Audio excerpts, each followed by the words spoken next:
বাংলাদেশ পুনর্গঠনে অন্তর্বর্তী সরকারের প্রতি বিশ্বব্যাংকের সমর্থন পুনর্ব্যক্ত করেছেন বৈশ্বিক ঋণদাতা এ প্রতিষ্ঠানটির ব্যবস্থাপনা পরিচালক আন্না বিয়ার্দে। বৃহস্পতিবার সুইজারল্যান্ডের দাভোসে বিশ্ব অর্থনৈতিক ফোরামের বার্ষিক সম্মেলনের ফাঁকে আন্না বিয়ার্দে প্রধান উপদেষ্টা ড মোহাম্মদ ইউনূসের সঙ্গে সৌজন্য সাক্ষাৎ করেন।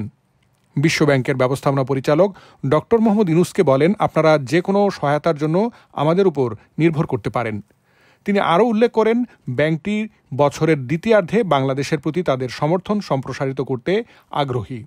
বৈঠকে প্রধান উপদেষ্টার কার্যালয়ের মুখ্য সমন্বয়কারী লামিয়া মোর্শেদ এবং জেনেভায় জাতিসংঘে বাংলাদেশের স্থায়ী প্রতিনিধি তারেক আরিফুল ইসলাম উপস্থিত ছিলেন। এদিকে অ্যামনেস্টি ইন্টারন্যাশনালের মহাসচিব অ্যাগনেস ক্যালামার্ড বৃহস্পতিবার সুইজারল্যান্ডের দাভোসে ওয়ার্ল্ড ইকোনমিক ফোরামে সম্মেলনের ফাঁকে প্রধান উপদেষ্টা ড মোহাম্মদ ইউনূসের সঙ্গে সাক্ষাৎ করেছেন। এছাড়া বিশ্বের বৃহৎ শিপিং কোম্পানি এপি মুলার মার্কসের চেয়ারম্যান রবার্ট মায়ার্স উগলা প্রধান উপদেষ্টার সঙ্গে সাক্ষাৎ করেছেন। বৃহস্পতিবার সকালে বন্দর পরিচালনাকারী প্রতিষ্ঠান ডিপি গ্রুপ চেয়ারম্যান এবং প্রধান নির্বাহী কর্মকর্তা সুলতান আহমেদ বিন সুলাইমান ড মোহাম্মদ ইউনূসের সঙ্গে সাক্ষাৎ করেছেন এবং পারস্পরিক স্বার্থ সংশ্লিষ্ট বিষয় নিয়ে আলোচনা করেন।